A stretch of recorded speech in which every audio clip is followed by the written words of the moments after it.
안녕하십니까. 협조하는 세상 만들기의 박 교수입니다.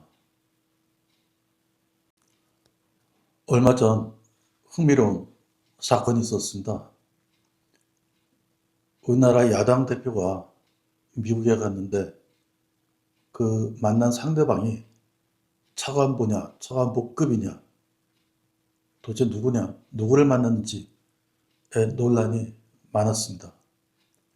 근데 사실 누구를 만났느냐도 중요하겠지만 정말 중요한 질문은 왜 그 당시, 지금도 마찬가지입니다만 지방선거를 앞두고 왜 그 시점에서 미국을 갔었느냐, 그 부분이 정말 핵심적인 질문이어야 합니다. 사실 협상 관점에서 본다면 지선이라는 정치적으로 사회적으로 큰 중요한 상황을 앞두고서 그 미국을 방문했는데, 그렇다면 그러한 미국의 방문이 야당 대표에게, 또 그 대표가 속한 그 야당에게 어떤 기회비용을 감수를 하려고 했느냐, 그것이 핵심적인 질문이 되어야 합니다. 여러분 잘 아시겠지만 모든 선택에는 기회비용이 있습니다. 이번 상황도 적어도 다음과 같은 세 가지 기회비용이 있습니다. 첫 번째, 시간입니다. 지방선거를 앞둔 시점에서 그 시간은 야당 대표로서는 유권자도 만나야 되고 조직을 점검해야 되는 시간입니다. 그런데 그 시간을 미국 방문에 썼다라는 것은 어쩌면 국내 정치 활동을 포기한 선택이라고 볼 수 있습니다. 두 번째 기회비용은 정치적 집중이라고 볼 수 있습니다. 지방선거와 같은 선거 국면에서는 야당 정당이라면, 또 그 정당의 대표라면 국내 이슈에 집중하는 것이 일반적일 것입니다. 그런데 야당 대표는 그 시점에서 미국 방문이라는 외교 일정을 선택을 했습니다. 정치적 집중이라는 기회비용으로 본다면 야당 대표의 미국 방문은 유권자들에게는 정치적인 초점을 바꾸는 그러한 선택이 될 수 있습니다. 세 번째 기회비용은 메시지입니다. 정치인의 행동은 그 자체로 메시지가 됩니다. 이 선택은 유권자에게 신호를 줍니다.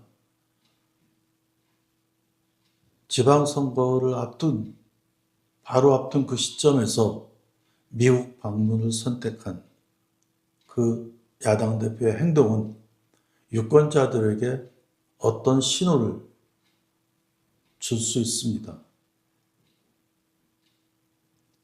도대체 지금 더 중요한 것은 국내인가 또는 해외인가 입니다. 그렇다면 이러한 세 가지 기회비용을 놓고 봤을 때 야당 대표의 미국 방문이라는 선택은 무엇을 노린 전략이었을까요? 하나는 자신의 국제적인 존재감을 강화하려는 전략이었다라고 볼 수도 있고, 또 하나는 야당 대표로서 대외 신뢰를 보여주려는 시도라고도 볼 수 있습니다.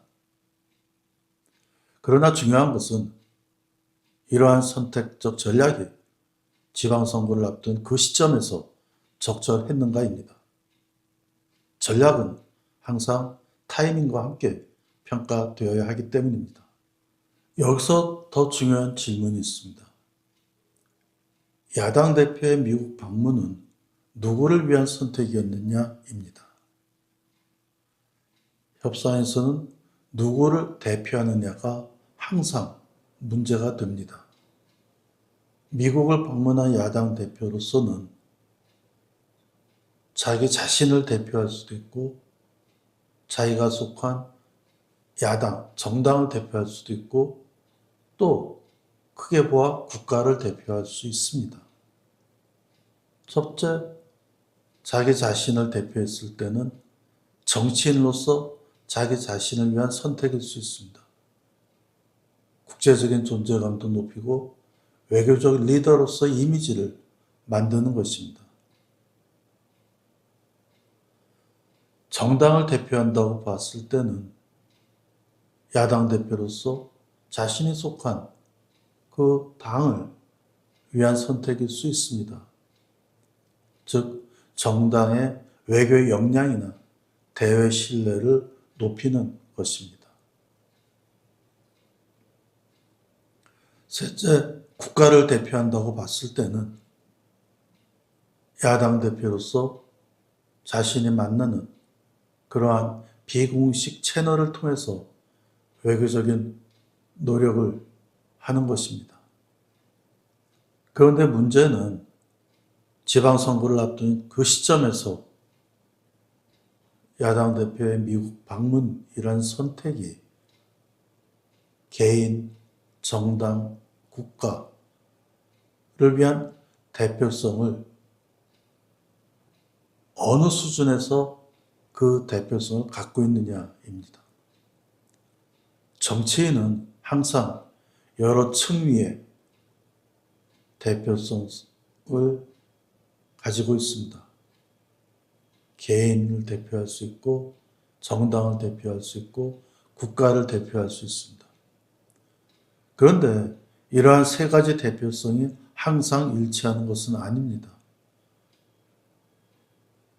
어떤 선택은 개인에게는 유리하지만 정당이나 유권자에게는 다르게 보일 수 있기 때문입니다.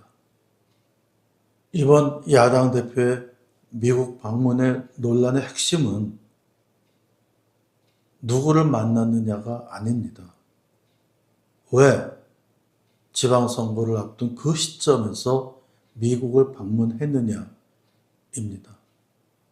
그리고 그것이 누구를 위한 자기 자신, 자기가 속한 정당 또는 전체로서 국가를 누구를 위한 선택이었느냐입니다. 협상은 선택의 문제이고 정치는 대표성의 문제입니다. 우리는 조만간 야당 대표의 미국 방문의 성과, 결과를 알 수 있게 됩니다.